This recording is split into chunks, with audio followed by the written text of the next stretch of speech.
pengira istiqomah melanjutkan kebiasaan Ramadan atau tidak? Yang kedua, di luar Ramadan Allah lepas setan-setan dari golongan jin, dari belenggu-belenggunya. Nah, maka tidak heran ketika bisikan rayuan setan lebih kuat di luar Ramadan. Maka wajar. Maka wajar. Tapi barang siapa yang istiqomah, maka itu lebih baik daripada tidak.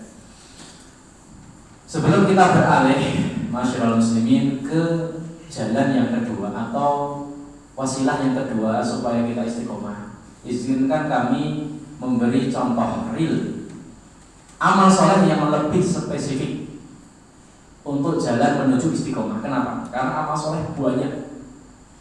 Mana yang lebih mendetail menjurus ke istiqomah? Di antaranya adalah dan satu-satunya yang terbesar adalah amal soleh yang dikerjakan ketika sendirian. Amal soleh yang dikerjakan dalam keadaan tersembunyi. Kata para ulama, ibadatul khofa, ibadah yang tersembunyi. Kenapa? Karena ketika kita ibadah sedang rame-rame, ketika sholat jamaah misalnya, itu wajib betul. Atau kita ibadah dilihat orang lain, maka dia ada indikasi ibadahnya ada tujuan lain. Mungkin karena pekiwuh kalau nggak datang gitu ya, kalau nggak tarawih gitu ya, kenapa? Oh ya, saya besok datang. Nah, karena orang lain, atau karena riya, atau karena duniawi, misalnya karena harta. Tapi ketika seseorang ibadah sendirian, tidak ada yang melihat kecuali Allah, yakin dia tulus, Pak. Tidak diinginkan kecuali ridho Allah Subhanahu wa taala saja. Nah, orang yang seperti ini insya Allah lebih istiqomah. Terutama ketika mendapatkan ujian berat, dia akan istiqomah. Kenapa? Karena dia tujuan utamanya Allah Subhanahu wa taala. Bukan berarti kemudian kita tinggalkan ibadah yang bersama-sama seperti sholat jamaah, tidak. Maksud kami, harapannya adalah ibadah yang dilakukan sendiri diperbanyak. Ya. Logikanya seperti sebuah pohon. Jangan kalau melihat di daerah Tawangmangu atau Cemoro Sewu atau Sarangan, nah itu ketika musim hujan, badai puting beliung yang akarnya pendek, ya, itu pohon mudah tumbang. Pohon mudah tumbang. Semakin kencang itu angin, maka semakin mudah tumbang pohon yang akarnya pendek. Ibarat akar yang pendek ini adalah, akar itu sifatnya apa, Pak Bu? Akar itu sifatnya tersembunyi. Maka amal soleh kita kalau yang tersembunyi sedikit, seakan-akan panjenengan punya akar yang pendek. Ketika ada badai yang datang, jadi pembahasan kita tentang istiqomah tidak bisa menjauh dengan keadaan fitnah akhir zaman. Fitnah akhir zaman, lingkungan yang tidak mendukung, bisikan syaitan, musibah di mana-mana, dan mengenai apa saja, baik musibah agama, musibah harta, musibah keluarga dan sebagainya. Nah, musibah-musibah ini, ujian-ujian hidup ini kami ibaratkan seperti angin tadi. Nah, semakin panjenengan banyak amal soleh yang nampak, sering jamaah, sering pengajian, ya Pak ya, apalagi sering baca Quran di masjid, sering berdakwah, ya, atau mengamalkan amalan sosial seperti bagi-bagi sembako. Semakin banyak yang nampak, semakin tinggi itu pohon yang menjulang, kan nampak Pak ya. Semakin rindang dan banyak daun dan rantingnya, maka pohon tersebut, maka panjenengan bertambah kebutuhannya amal soleh yang tersembunyi. Maka pohon yang banyak nampaknya tadi dan semakin subur dan semakin menjulang tinggi, maka kebutuhan terhadap akar yang menjulang ke dalam yang tidak terlihat semakin banyak, semakin panjang dan mendalam, semakin dalam ke tanah. Kenapa? Karena pohon yang tinggi maka anginnya semakin kencang. Angin yang kencang itu Assalamualaikum, di atas permukaan atau lebih tinggi ke atas. Maksudnya ini secara fakta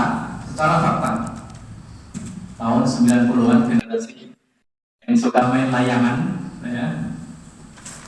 Api ya.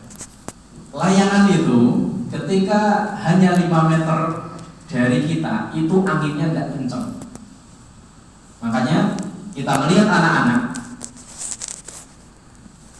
menaikkan layangan, mengibarkan layangan itu dengan lari. Ketika layangan itu semakin diolor, semakin diperpanjang talinya atau benangnya, maka semakin menjulang tinggi dan dia bisa terbang. Kenapa? Karena di atas anginnya kencang, di bawah tidak ada angin. Ini pengalaman kami yang generasi 90-an. Atau sekarang mainnya sudah bukan layangan Pak ya, HP, kemudian nonton dan sebagainya ya. Jadi ini secara fakta bisa ditanyakan ke ahli biologi ya, atau ahli geografi dan seterusnya, itu ahli dunia. Maka semakin tinggi semakin kencang anginnya. Nah, panjenengan ketika semakin banyak amal soleh yang nampak, maka kebutuhan terhadap amal yang tersembunyi semakin banyak. Karena pohon yang tinggi semakin tinggi, badai anginnya semakin kencang. Nah, kalau akarnya itu pendek ya, pendek seperti pohon sawit gitu ya, yang tidak bisa menahan banjir ya, maka dia mudah tumbang. Maka jadilah seperti pohon beringin yang dia besar tinggi dan akarnya kuat menjulang ke bawah ya. Ini sedikit tambahan. Kenapa kok pohon beringin ini ada mitos orang tua kita dulu mengatakan jangan dipotong. Kalau pohon beringin dipotong apa? Ada penunggunya gitu ya. Jadi ada kesedihan itu, merofat. Ada penunggunya. Makhluk halus Pak. Kita kasar. Kalau kita kan masuk makhluk kasar, makhluk halus gitu ya. Ya. Maka statistik itu kemudian membuat orang takut memotong tersebut. Ya. Di antaranya mungkin pohon beringin di alun-alun Allah miswab. Tapi tujuan utama mereka Allah miswab kata sebagian orang adalah untuk menahan dari banjir. Pohon beringin salah satu atau bahkan satu-satunya pohon yang paling kuat menahan erosi tanah. Kenapa? Karena punya sifat akar yang menjulang ke bawah dan kuat, ya, menahan batu-batu dan tanah-tanah di situ. Ya, itu tujuannya dengan cara ditakut-takuti dan zaman sekarang. Maksud kami adalah ibadah yang tersembunyi ibarat akar yang kuat tadi Pak. Semakin banyak ibadah kita yang tersembunyi, maka semakin kokoh hati kita ketika ditimpa fitnah. Ketika ada fitnah syahwat, tidak mudah ikut-ikutan. Ketika terkena fitnah syubhat, sekte sesat, juga tidak mudah ikut mereka. Ya. Adapun dalilnya banyak. Ya, di antaranya satu, di antara seorang laki-laki atau perempuan yang akan diberi naungan di akhirat nanti, yang tidak ada naungan kecuali naungan arsy Allah dalam riwayat Tirmidzi. Jadi padang mahsyar itu panas. Padang mahsyar itu panas. Mereka kepanasan kecuali beberapa, di antaranya rajulun dzakarallaha khaliyan fafadat 'ainahu. Seorang laki-laki atau perempuan tentunya, dia zikir, mengingat Allah Subhanahu wa taala dalam keadaan sendiri, khalian, dalam keadaan sendiri, tidak ada yang melihat, fafadat 'ainahu. Dia menangis waktu menangis. Kalau kita dalam keadaan ramai nangis mungkin karena ikut-ikutan atau karena malu gitu ya, atau mencari muka orang lain. Tapi ketika kita sendirian membaca Al-Quran atau zikir atau tiba-tiba takut kepada Allah ketika tobat, panjenengan nangis, hati panjenengan semakin kokoh ya. Ketika tertimpa musibah fitnah, insya Allah akan kuat. Satu. Kedua, sahabat yang sahabat Rasulullah SAW yang paling tahu tentang siapa orang munafik dan siapa orang mukmin, sahabat yang bernama Hudzaifah bin Yaman. Mumtaz. Ya. Hudzaifah bin Yaman a'lamu sahabah 'alal itlaq fi hadisil fitnah wa bil munafikin. Sahabat Hudzaifah bin Yaman itu sahibus sirri Rasulullah. Ya.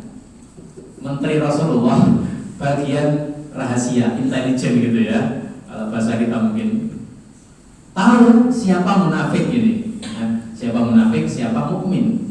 Dan beliau tahu hadis-hadis tentang fitnah sampai hari kiamat. Seorang sahabat lain yang bernama Imran bin Husain khawatir dalam hati ini, khawatir kalau beliau orang munafik atau bukan gitu ya. Kemudian Imran bin Husain menemui Hudzaifah bin Yaman yang beliau dikasih bocoran Nabi siapa orang munafik, siapa bukan. Imran menanyakan kepada Hudzaifah dengan berkata, "Ya Hudzaifah, hal ana minal munafikin?"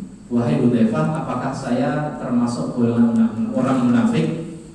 Jawaban beliau tidak langsung, Pak. Ini cerdas beliau ya.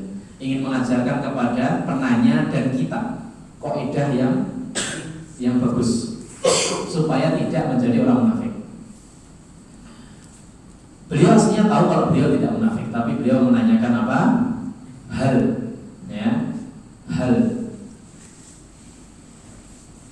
Ta'budullaha idza khalauta wa tatub ila Allahi idza adnabta, yang artinya apakah engkau masih beribadah kepada Allah ketika sendiri? Ya, ibadah sendiri ya. Pertanyaan kedua, apakah engkau masih istighfar, minta ampun kepada Allah ketika berdosa? Jawab beliau, ya masih seperti itu. Kata beliau, ma ja'alallahu munafiqan. Allah tidak menjadikan kamu munafik. Ya. Poinnya adalah ketika Hudzaifah mengatakan di antara cara istiqomah supaya menjadi orang mukmin terus-menerus sampai meninggal adalah dua. Satu, ibadah dalam keadaan sendiri. Ya. Kenapa? Karena orang munafik itu ketika sendiri gak ibadah, Pak. Karena tujuannya apa? Riya, kemudian menampakkan Islamnya. Pada dasarnya dia bukan muslim. Lebih ngeri daripada, lebih parah daripada orang kafir. Jadi poinnya adalah ketika dia selama di rumah atau sendiri masih ibadah, baik itu membaca Al-Quran, ini contoh-contohnya, atau zikir, atau sholat tahajud, ya, sholat tahajud. Rasulullah jelas mengatakan, ya Yohanes, Salam wa timu ta'am wa salu bin nasi wa nasu niyam tadkhul jannata bisalam. Poinnya adalah yang terakhir tadi, ringkasnya. Dan sholatlah ketika manusia banyak yang tidur. Kapan? Malam hari. Langsung Nabi beritahu, ya, benefitnya apa, Bu? Tadkhul jannata bisalam. Anda akan masuk surga dengan keselamatan. Ya. Jadi ibadah dalam keadaan sendiri itu lebih dekat ke ikhlas, itu poinnya sebenarnya. Lebih mendekatkan diri ke ikhlas. Orang yang ikhlas tidak akan mudah terkena fitnah. Orang yang ikhlas insya Allah mudah istiqomah. Kenapa kita tidak istiqomah? Karena orang yang tidak istiqomah itu biasanya tujuannya dunia, dipuji. Kalau tidak ada yang muji, tidak amal soleh. Tujuannya ingin dilihat orang lain. Ketika tidak ada yang melihat, tidak datang kajian, misalnya gitu. Ya. Jadi ibadah yang tersembunyi ini sangat penting. Dan di antara ibadah yang tersembunyi yang kita lakukan di bulan Ramadan, yang hendaknya kita lanjutkan di luar Ramadan adalah puasa, Pak. Puasa ini ibadah tersembunyi walaupun badan kita nampak. Ya. Misalnya kita pengajian setelah duhur, ya. Kalau setelah maghrib ini udah pada buka, ya. Ketika siang hari kita pengajian seperti ini. Apakah saya mengetahui panjenengan ini puasa atau tidak? Ketika panjenengan mengatakan saya puasa, bisa jadi dia bohong. Berbeda ketika sholat. Allahu Akbar, ini jelas ini ada buktinya dia sholat. Tapi ketika hanya panjenengan ngeklaim saya sedang puasa, Mana buktinya panjenengan puasa? Kenapa? Karena puasa itu ibadah dari pagi sampai sore. Sekarang ngomong puasa ternyata tadi sarapan, kan saya nggak tahu, ya, tidak ada bukti. Maka ibadah puasa ini kita bisa masukkan ke ibadah tersembunyi. Yang tahu adalah panjenengan saja dengan Allah Subhanahu wa Ta'ala dan malaikat yang menjaga panjenengan. Jelas nih Pak ya. Makanya walaupun selain Ramadan ini tidak wajib, maka baiknya kita puasa sunnah. Puasa Syawal. Syawal ini tinggal berapa hari Pak? 6 hari. Hah? Tinggal 6 hari. tinggal 6 hari? 6? 6 hari. 6 hari pas berarti. Ya, besok dan seterusnya sampai hari terakhir 6 hari ya. Kalau saya nggak kuat ini 6 hari berat, ya puasa yang lain masih ada. Ya. Walaupun ada pendapat ulama mazhab Maliki yang mengatakan ini bocoran ya, bagi yang masih semangat Syawal, tapi waktu Syawal habis. Di sebagian mazhab Maliki mengatakan boleh puasa Syawal di luar bulan Syawal. Ini saya selidiki ya. Boleh puasa Syawal setelah bulan Syawal. Ya. Minimal sehari di bulan Syawal, hari kedua, ketiga, empat, lima di bulan yang lain terserah. Ya. Dzulqa'dah, Dzulhijjah, Muharram, ya, Jumadil Ula, Jumadil Tsani dan seterusnya. Dalilnya apa? Dalilnya adalah hadis yang terkenal itu di Sahih Muslim dari Abu Hurairah, Rasulullah bersabda, "Man shoma Ramadhana tsumma atba'ahu sittan min Syawal kana kasiyamid dahri." Barang siapa yang puasa Ramadan kemudian diikuti dengan 6 hari min Syawal. Min diartikan mereka, ditafsirkan para ulama fikih di sebagian mazhab Maliki apa? Min di sini adalah min itu apa terjemahnya Pak? Dari. Ya, yakni dimulai di bulan Syawal. Unik Pak ya. Min Syawal dimulai di bulan Syawal dan dilanjutkan di bulan yang lain. Ya. Jelas di sini. Min di sini bukan diartikan litabaid, bukan untuk iya.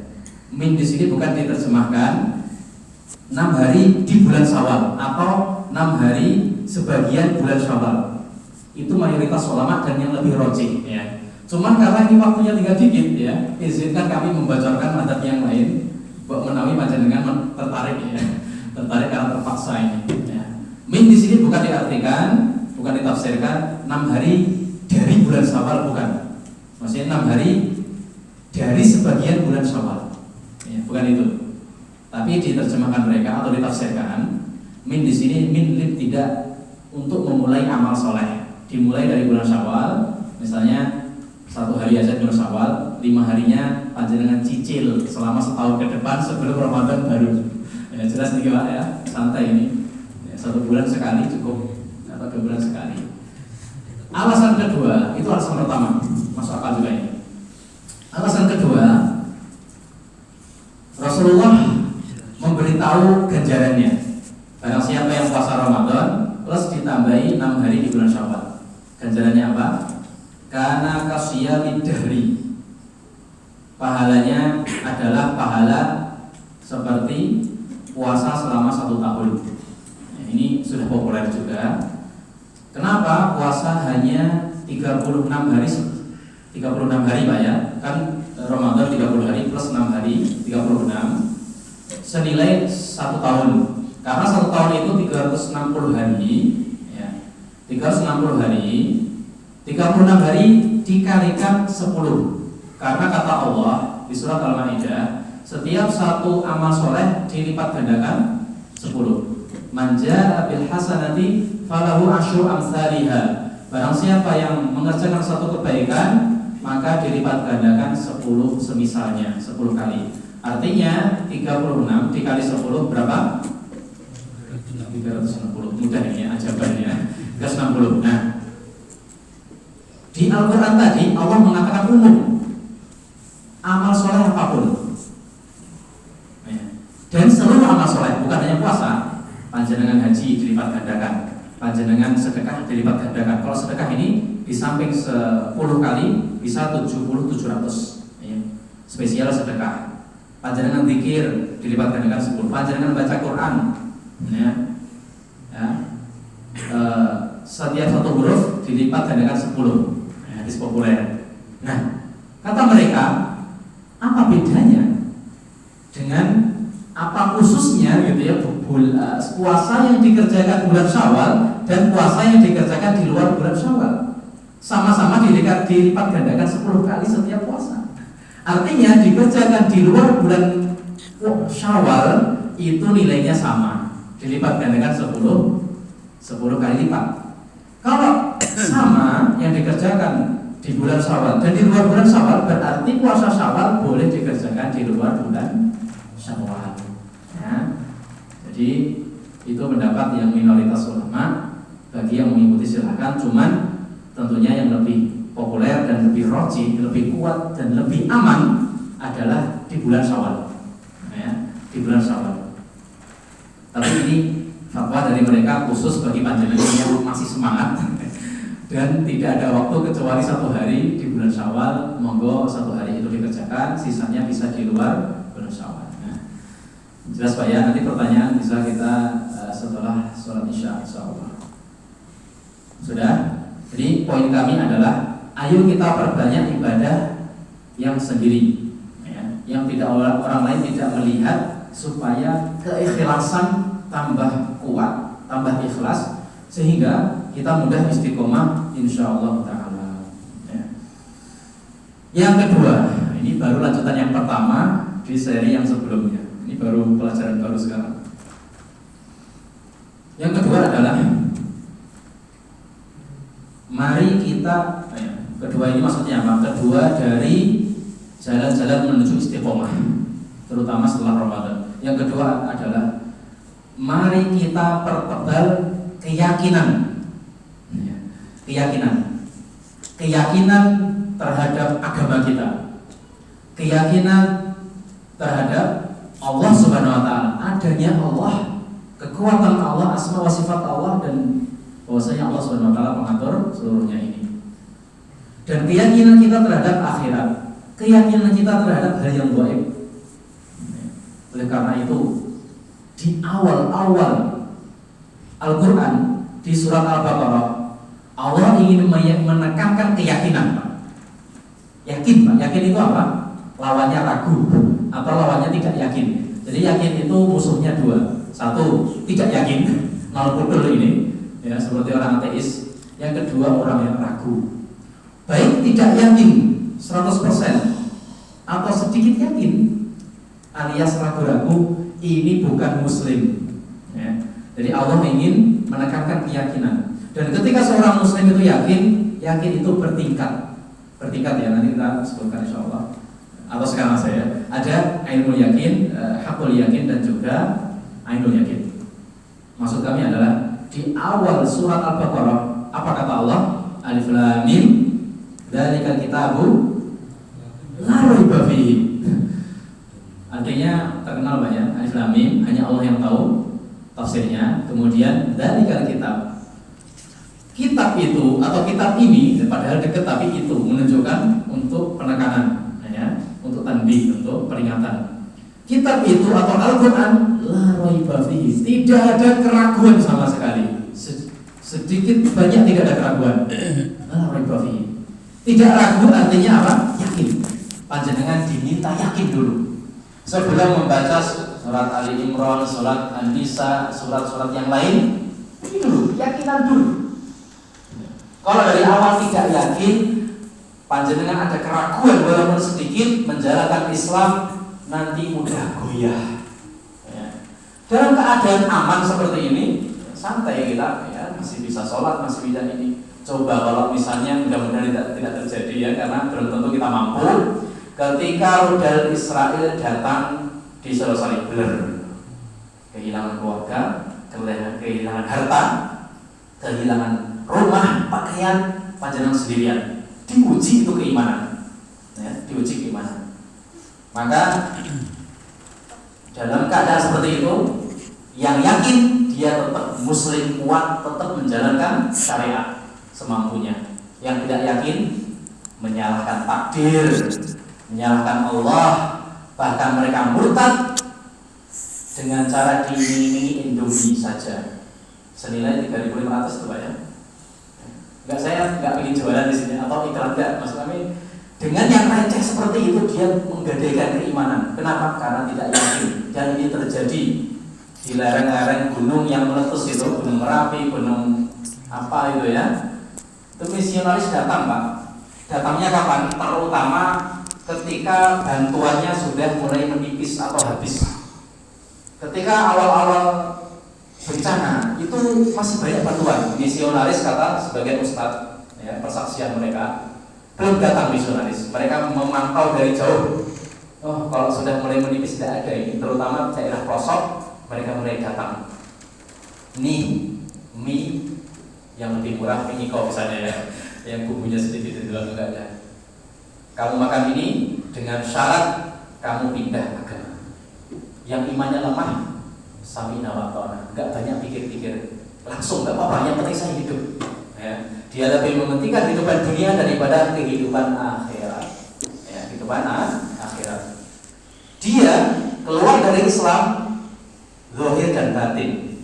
Ini yang kita permasalahkan. Kalau dia misalnya mau mati, tinggal 1 detik mau mati mau sekarat, dia pura-pura kafir boleh di sini.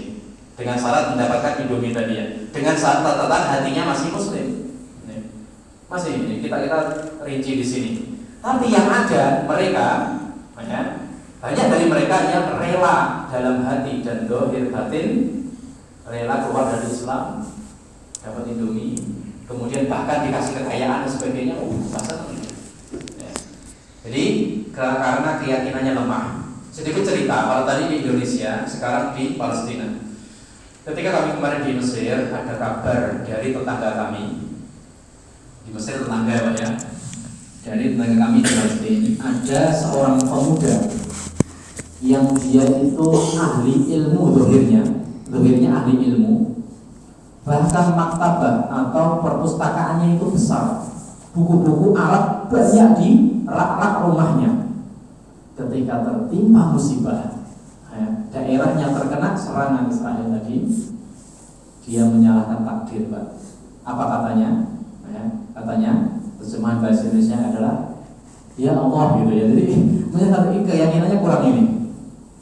Saya selama ini sudah belajar, sudah mengumpulkan koleksi banyak kitab gini. Apakah ini balasannya gitu ya? Apakah ini hasilnya musibah, kehilangan harta, kehilangan keluarga? Bayangkan Pak, tidak bermanfaat buku-buku yang dirak tadi. Apa gunanya dia belajar selama ini? Ya. Jadi dia pelajar Pak, ya, mahasiswa, tapi menyalahkan takdir, bisa jadi malah keluar dari Islam. Gara-gara apa? Gara-gara kurang yakin, atau bisa jadi belajarnya kurang benar. Ya. Dengan tujuan lain atau Allah bisawab. Ya. Namanya orang kita tidak tahu, batinnya tidak tahu. Maka pentingnya keyakinan ini Pak. Terutama ketika zaman fitnah. Fitnahnya ada 2 ya Pak ya. Fitnah musibah yang saya sebutkan tadi, dan juga fitnah gemerlapnya dunia.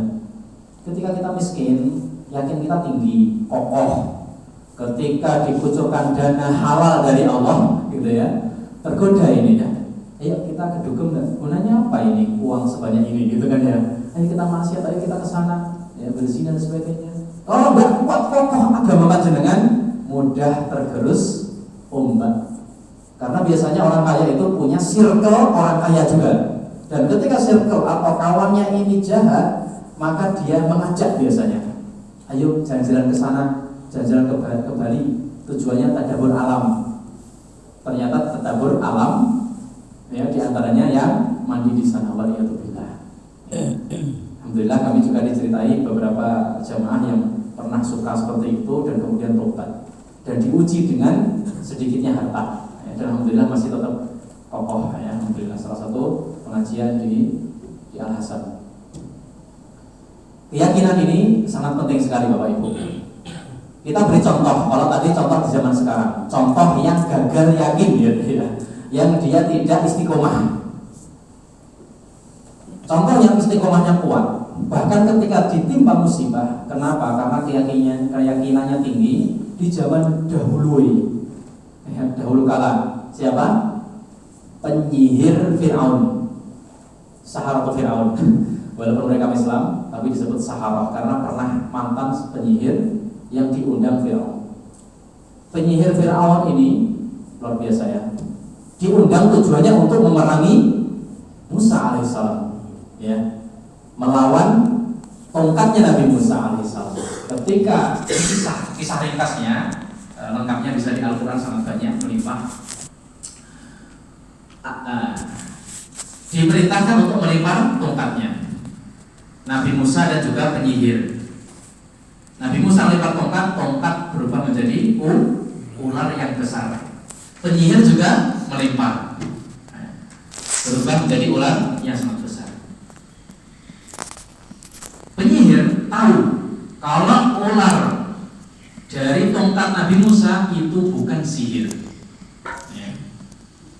Adapun tongkat atau tali-tali yang dilempar penyihir Fir'aun, mereka tahu itu hanya tongkat atau hanya tali.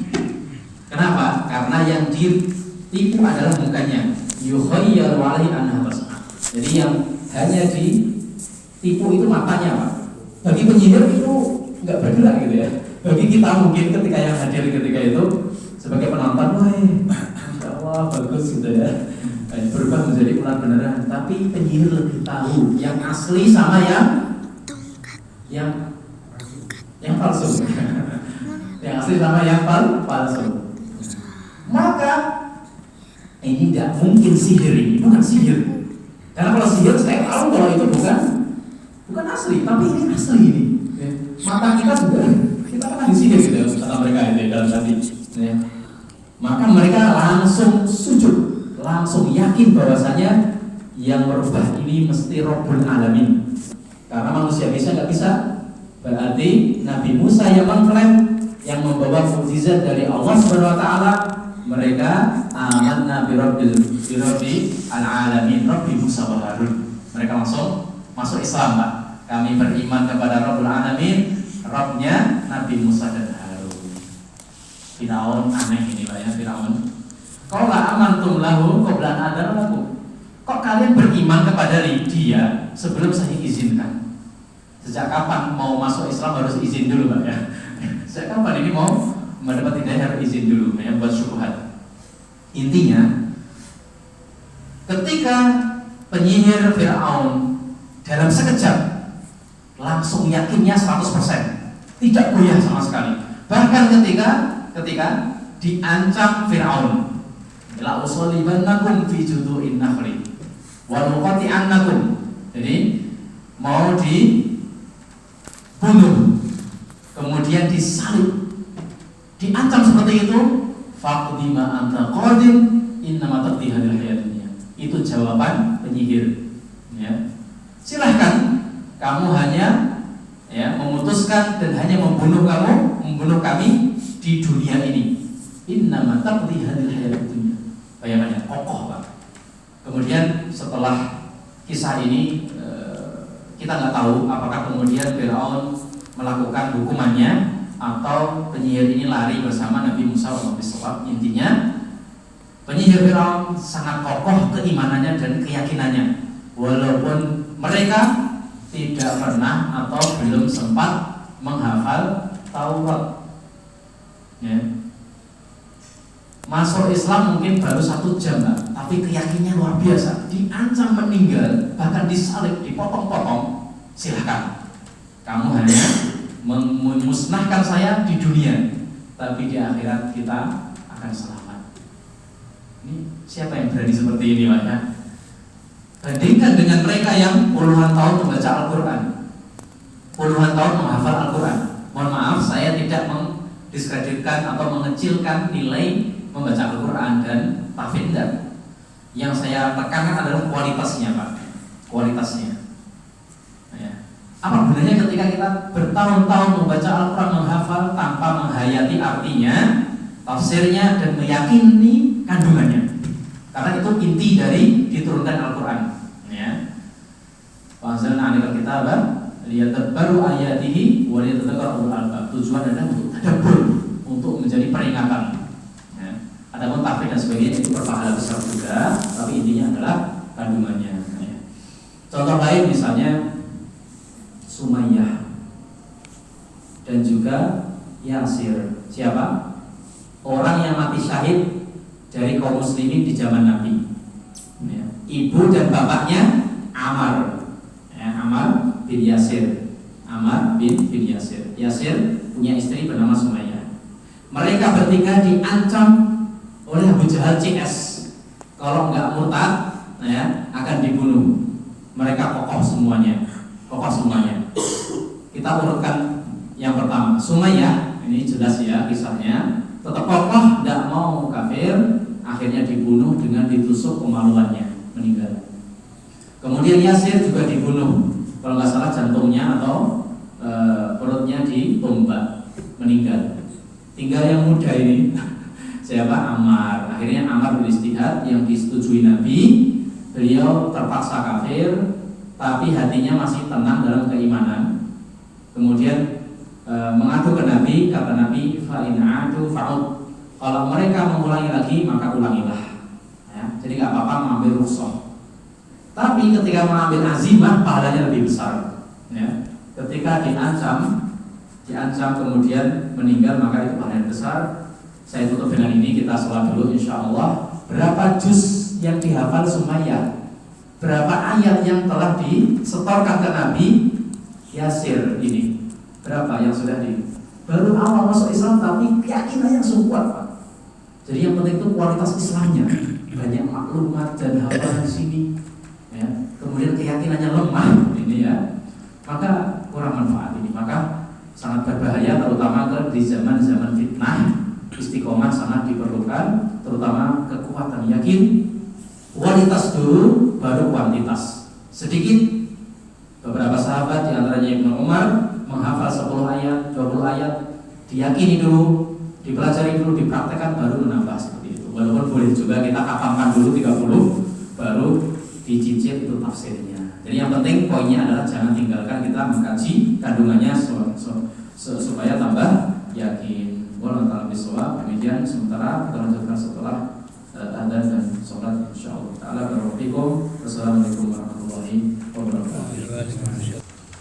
Para hadirin hadirat jamaah Masjid Al-Falah yang semoga mendapatkan naungan rahmat Allah Subhanahu wa taala. Amin ya rabbal alamin.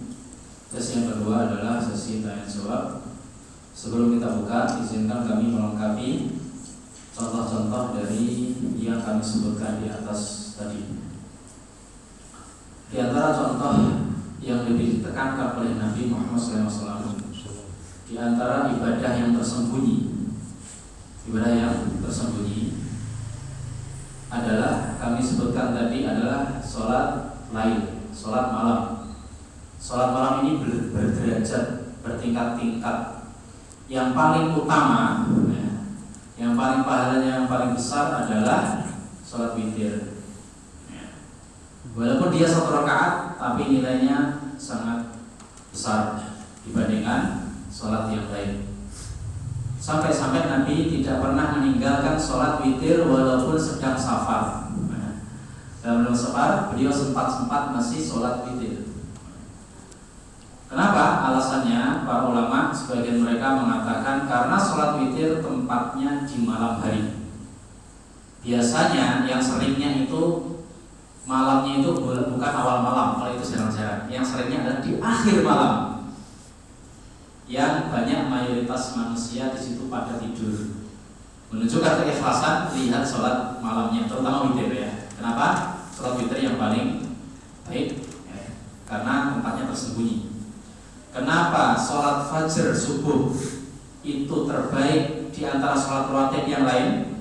Karena tempatnya tersembunyi sebelum sholat subuh. Kenapa sholat subuh? Dan ini kita bicara yang wajib sekarang. Kenapa sholat subuh lebih baik ya, nilainya, dan juga sholat isya daripada yang lain? Bahkan dijadikan barometer sholatnya orang munafik, lihat di sholat subuhnya dan sholat isyanya. Kenapa? Karena zaman dulu waktu subuh dan waktu isya itu gelap gulita. Ya. Zaman sekarang agak sulit mencari itu ya, membedakan. Dulu gelap gulita, orang-orang munafik kesempatan tidak usah datang jamaah, ya. Kan gak ada yang melihat. Ada yang melihat kan? Ya. Mungkin lampunya hanya obor atau setir. Zaman dulu nggak tahu setir kayak apa. Nah itu nggak kelihatan itu yang nggak hadir itu ya. Sholat subuh dan sholat isya. Kenapa itu yang terbaik dalam sisi tertentu? Karena tersembunyi. Ya. Poin kami adalah yang kami satukan adalah perbanyaklah dan perkuatlah ibadah dalam keadaan tidak dilihat orang karena menguatkan keikhlasan. Di antara contoh poin yang kedua sebelum kita buka tanya jawab adalah tentang keyakinan. Bagaimana kita meraih keyakinan ini sangat banyak. Contohnya diantaranya yang sudah saya singgung tadi, mentadaburi Al-Quran. Bisa jadi selama ini kita biasa-biasa dengan Al-Quran ya. Kita membaca Al-Quran dan tidak, atau menghafal dan tidak, itu kurang membekas, efek positif di hati kurang ya. Setelah baca Al-Quran keluar ya minimal tenang gitu ya. Tapi kita hendaknya lebih menaikkan derajat, bukan hanya ketenangan hati ya, ketenangan kita cari, cuman kalau bisa kita daburi, kita baca tafsirnya sehingga kita tambah yakin ya. Kenapa? Karena di Al-Quran itu disebutkan banyak sekali mukjizat-mukjizat yang sebagainya sudah terbukti zaman sekarang ya, ini bukan waktunya kita sebutkan satu persatu. Intinya di Al-Quran itu mukjizat terbesar ya. Mentadaburi Al-Quran. Yang kedua secara umum adalah belajar ilmu syar'i. Semakin banyak ilmu syar'i kita, semakin yakin kita terhadap Islam ya. Makanya orang yang paling takut kepada Allah adalah para alim. Allah berfirman, "Innama yakhsyallaha min ibadil ulama." Ya, di surat Fatir saja. Sesungguhnya orang yang paling takut kepada Allah adalah para ulama. Kenapa? Takutnya paling takut karena alim tadi, karena tahu ya. Semakin tahu kita maka semakin bertambah keyakinannya ya. Dan yakin itu ada derajatnya. Insya Allah akan kita sebutkan di pertemuan setelahnya.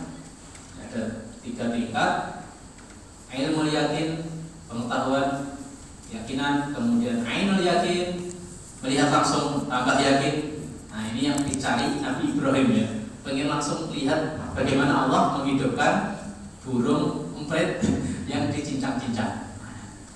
Yang terakhir yang paling tinggi adalah hakul yakin. Insya Allah akan kita kupas tuntas di pertemuan setelahnya. Berarti kita tambah sesi berkaitan dengan jalan-jalan menuju keyakinan, jalan-jalan menuju istiqomah di atas agama ini.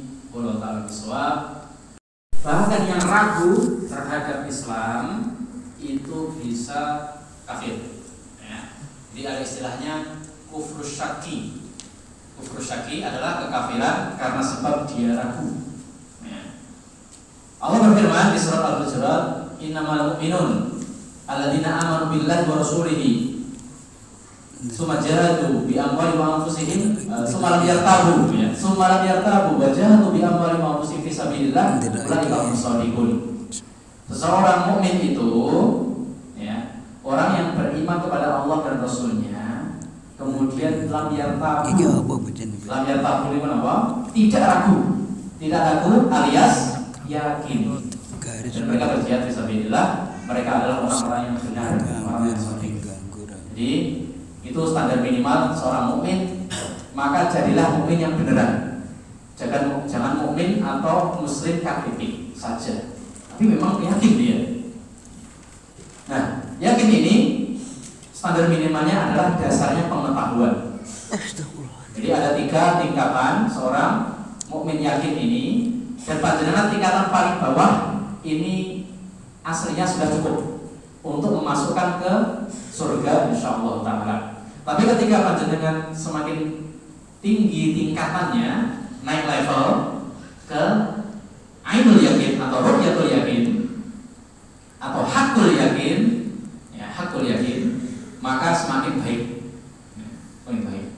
Semakin berat tugas kita di dunia, semakin berat ya, rintangan dan ujian, maka kebutuhan terhadap ainul yakin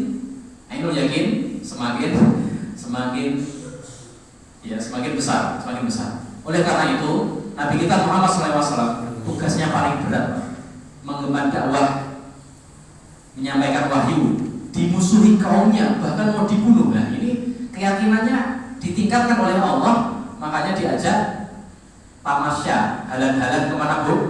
Kesarangan, bukan ke langit, jalan-jalan ke surga neraka, survei, naik tingkatan dari sebelumnya. Ilmu yakin, maksudnya pengetahuan Nabi aslinya cukup. Ya, ada surga, ada neraka, ya, ada langit, ada malaikat, dan sebagainya. Tapi diajak Allah, karena Isra Mi'raj salah satu tujuannya menguatkan keyakinan Nabi yang sebelumnya hanya tahu surga neraka, sekarang diajak ke sana langsung. Tambah yakin gitu ya.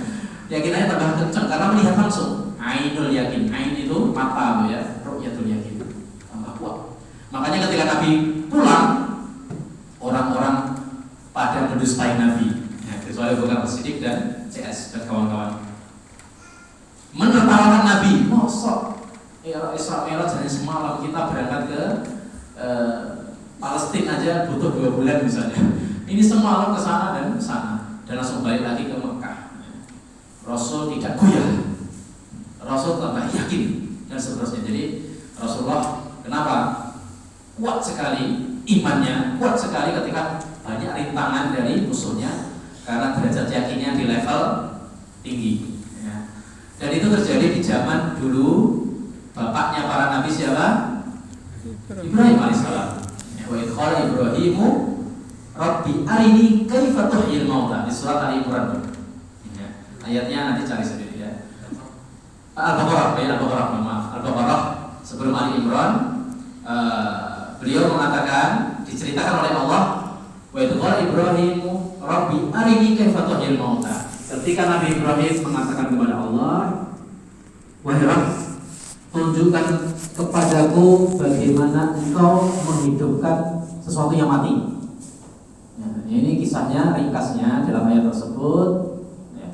Beliau diperintahkan untuk ngambil burung kecil, burung prit mungkin ya Pak ya. Kemudian dipotong-potong menjadi 4. Ya. Kemudian setiap potongannya ditaruh di bukit-bukit. Ya. Kemudian langsung diperintahkan untuk bersatu kembali dan hidup.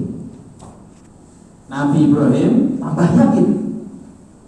Sebelum itu Allah menanyakan, awalam tu'min? Qala bala, walakin liyatma'inna qalbi. Nah ini kata para ulama, beliau ingin menambah keyakinan dari level ainul yakin. Beliau sudah tahu bahwasanya Allah Maha bisa menghidupkan yang mati dan bahkan bukan hanya menghidupkan mati, yang mati ini tercincang-cincang itu disatukan lagi. Bisa, apalagi hanya menghidupkan. Beliau sebelumnya sudah tahu, melihat tambah yakin. Nah ini contoh ya. Jadi tingkatan pertama sebenarnya kita cukup dan bisa masuk surga insyaallah taala, yaitu ilmu yakin. Yang di atasnya adalah ainul yakin, di atasnya lagi adalah hakul yakin. Hakul yakin ini bagaimana? Dia praktek langsung, bukan hanya mendengar, bukan hanya melihat, tapi dia praktek langsung. Praktek langsung. Nabi Ibrahim ini bisa kita katakan ketika beliau melihat dan juga mempraktekkan menuju tingkatan ketiga, yaitu hakul yakin. Walaupun banyak ulama mengatakan sebagiannya ada 2 tingkatan saja, yaitu ilmul yakin dan ainul yakin saja sudah cukup. Ya. Alhaakumut takatsur hatta zurtumul maqabir kalla sawfa ta'lamun. Summa kalla sawfa ta'lamun. Kalla law ta'lamuna 'ilmal yaqin la tarawna jahim. Summa la tarawnaha 'ainul yaqin. Nah, di ayat ini cukup 2, yaitu ilmul yakin dan 'ainul yaqin. Ya, jadi 'ainul yakin ini mirip tajribah, yaitu hakul yakin. Oleh karena itu cukup 2, tapi Ibnu Qayyim menambahkan hakul yakin karena dia langsung ya mempraktekkan. Contohnya walau bisawab, ketika seseorang langsung ketemu mukjizat, ya. Ketika dia dihidupkan oleh Nabi Isa, ya. Dihidupkan oleh Nabi Isa, dia tidak hanya melihat tapi mengalami dengan izin Allah Subhanahu wa Ta'ala. Jadi keyakinan ini walaupun derajat-derajat melihat langsung, ya. Yang ainul yakin mungkin yang mati suri itu Pak ya. Ini benar ada nggak ya?